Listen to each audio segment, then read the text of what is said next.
What is up, everybody? We're back for another team deathmatch on Array this time. Actually had a pretty good match on here, which is why I'm showing it to you. Of course, I thought about creating that series SSoH Sucks at Call of Duty, and my headset is way too loud, so I actually think I might do that. Let's get rid of that first. So, I actually might do that, and you know, depending on how I feel it goes and whatnot. We'll see how that goes. I'm sure some people would actually be interested to see one of the few people who probably doesn't care if other people see him not have a good match, because there are so many people out there who just would not like to have other people see them actually do bad at the game. And yes, even if you are really good and pro MLG, super elite hacks, you probably will have bad matches. You just can't do well 100% of the time, at least in my opinion. You know, even greats like, you know, Wayne Gretzky, Michael Jordan, Tiger Woods, stuff like that, people like that, they have bad games, bad matches, bad tournaments, bad, you know, whatever you want to call it. They weren't always on all the time. Were they good consistently? Yes. Were they good every game, every minute, every second? No. Unfortunately, I saw that guy's dot and figured I might be able to run across because of, in my opinion, the reduced bullet damage, because there is no stopping power. And some of the guns just don't have very high damage to begin with. Most of the automatic guns seem to clock in at about a max of 40 damage. Besides some of the SMGs, I know the Scorpion I think has like 50-20 damage. That's if those are accurate numbers that I read up on. But the semi-automatics seem to have like a 50 max and a pretty high minimum, I believe. I would need to look at those numbers again and try and memorize them. But I've already picked out a few guns that I want to use. Mostly because of the combat training that allowed me to. I actually like combat training. It allows me to try out guns, mostly in perks that I might not want to try out automatically while playing online against actual real people. So it's good in that aspect. Now here's where things start to get a little meh. You know, my team's kind of moving away. I'm not usually a knifer, so it really surprises me when I actually end up knifing someone. If someone is like 2 feet in front of me, I will try and shoot them normally. A lot of times it's just a gut reaction when I do it. You won't see me knife a whole lot.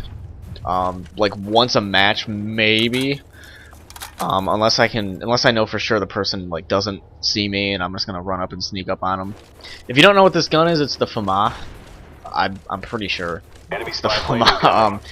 It was like yesterday when I recorded this, and unfortunately, I have to redo this because of an issue, and my Claymore almost killed someone.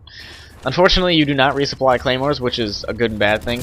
Bad for me because I use them a lot, and it's good because you won't have douches just resupplying their Claymores and just putting them up all over the place. So you won't have morons like me who did that in Modern Warfare 2 in this game, I don't think. I actually got the Warlord Pro perk. I don't know if I'm using it in this match, but I got it recently, and I like it. If you don't know what it does, it gives you an extra secondary grenade and a primary grenade. So you'd basically have. I could be wrong on this. I don't know if it's 3 stuns or 3. You know, let's just call it a stun. I know it's 2 frags, but I'm pretty sure it's 3 secondary grenades. I just call them secondary. Besides the I think it's the Willie Pete grenade. Willie Pete. I don't use it anyway, but that's what I'm using. I like it. I like two attachments on my gun. I like the I like a sight, like a red dot sight or a reflex sight, and then I like usually a silencer, sometimes extended mags depending on what the gun is. This match actually does go my way. I know this guy over there, and there he is, so I'm just gonna walk up and get rid of him. Now this guy definitely should have killed me. I mean, he pretty much got me from behind. I don't know how he didn't kill me. Sometimes I have aiming issues in this game too. Seems like the recoil. There's a little bit more recoil in these guns than in Modern Warfare 2 and Call of Duty 4. So your gun's gonna jump around a bit, and you are probably more apt to missing shots. At least in my opinion. There were quite a few guns in Modern Warfare 2 that had very manageable recoil. Even guns that had considerably quote-unquote higher recoil, like the TAR, were still pretty easily manageable. I'd say the only assault rifle that wasn't that manageable was the F2000, and that gun just kind of sucked. No, you didn't see many people using it. I know some people got good with it, and some people liked the gun, but the majority of the players will agree that the gun did suck. Just too much recoil, and it's odd that in the single player, and I just saw a guy there. I don't know where he's coming from, so I'm gonna place a claymore there, wait for him, see if he comes this way, and lo and behold, here comes the dude. So that's pretty much some effective thinking on my part, I believe, and mowed those two guys down who thought they were gonna be doing stuff all day long, but they were not. So my team is basically, most of my team isn't anywhere close to me, so I'm gonna start playing a little bit paranoid. Like, I have this guy here, but yeah, he's dead. He's completely useless to me right now. My team is pretty much on the other side of the map, or at least a little bit of ways away, except for that guy who I believe just spawned right near me anyway, and he's running away. So I'm gonna play a little bit more campy and a little bit more paranoid, simply because I don't know where people are coming from.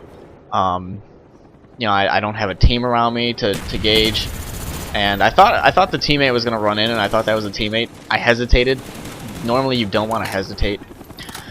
I don't like to hesitate. Usually, my accuracy is gonna be pretty low because I shoot first and ask I shoot first and ask questions later under normal circumstances. I think my accuracy in Modern Warfare 2 was like 14 point something, which isn't so hot. But then again, my KD was pretty high.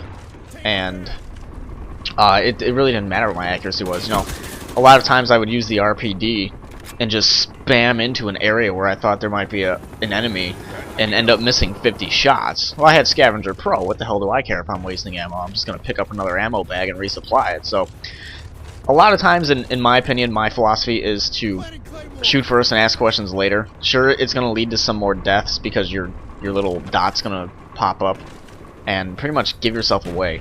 Really, the only time you're gonna die to something like that is if there's an enemy near you, and I mean, if you fire off 5 shots anyway, he's probably gonna know you're there anyway. So you might as well just unload if you think there could be an enemy nearby, which is what I usually do. So that's a tip.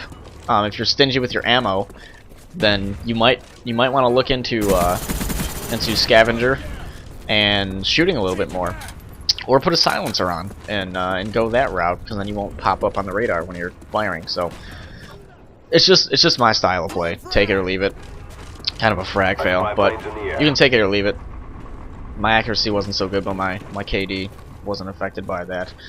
Sure, like I said, you're gonna get killed a couple more times simply because you're showing up, but you're also probably gonna get more kills if you commit to pretty much laying waste to an entire area. Keep up the pressure, we got this. My first matches were a little bit rocky. Even now, it's still an adjustment process. And this guy gets stun humiliated. Plus 100 from a stun. Put him in the last stand. I know there was 2 guys sitting out there, and I didn't really want to test the water and run out there and try and shoot him when I know a stun is most likely gonna kill him. Now it's almost the end of the match. It's 7,000 to 5,500. I just throw the care package out there for the hell of it, just to get the points, because I know I'm not gonna run off to a corner, get the care package, and use whatever's in it by the time the match is over. So I might as well just get the 100 points. Whoever gets it, I don't give a shit. We're probably gonna win anyway. There's really no point to try and keep it, so I might as well get all the points that I can get. Maybe one of my teammates will pick it up, and it's a counter spy plane anyway. Funny thing about this car is that it almost blows up. I mean, you can hear it blowing up now. Well, beeping, so signifying that's gonna blow up. And look at this poor schmuck. I don't even think I hit the trigger. It blew up and just killed him. So that is my match. That's how it's done. I like that match. That was a pretty good match. I did fairly good. Unfortunately, it doesn't show kill cams in theater mode, which kind of sucks, but whatever. You can't you can't wish for everything. So final score is 23-2 on Array, and the rest of my team goes negative except for one guy, and the whole entire other team goes negative except for one guy. So 2 guys on my team went positive, 1 guy on the other team went positive, and little bit of sloppy play from both teams, but come out on top. Things were all right. And that's pretty much going to be it for me for this time. I have some other matches I can do, but for right now I think I'm going to upload about 3 of these and work on some other stuff. So till next time, see you guys later.